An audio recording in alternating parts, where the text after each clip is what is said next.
No, honestly, that sounds great. To be completely honest with you, I know that God's going to get me to the end of my term. I'm not going to need any Yeah. extra protection.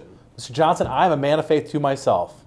I love hearing that you are as well. You know, I always heard that at work you never talk about marriage, faith, or politics. But in your case, I do want to make a small exception. Do you mind if I tell you a quick story? No, go ahead. All right, this is a great one. I heard this a long time ago, and I just love it. I love telling people this one. So it's the parable of the drowning man. There's a man on top of a house, and the city's flooding, and, you know, he's praying to God for help. He says, God, please help me. Please help me to get out of this mess so I can move on with my life and live a long and prosperous life. So a few minutes later, a guy in a rowboat comes paddling by, and he says, hop on in. I'll save you. I'll help you. And the guy on top of the house says, no problem. God's got me. He's going to save me. And the guy in the rowboat looks at him and says, okay. So he rows on by. So the guy on top of the house is praying to God, God, please save me. Please take me off this house. A few minutes later, a motorboat comes by.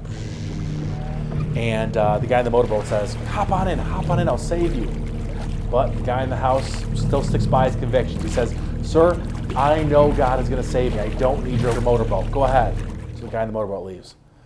But the water's rising higher, and he's starting to get more nervous. And he's praying to God, please save me. I've always believed in you. Please save me. And next, a helicopter comes. And the helicopter drops a rope and says, hang on to the rope. We'll bring you to safety.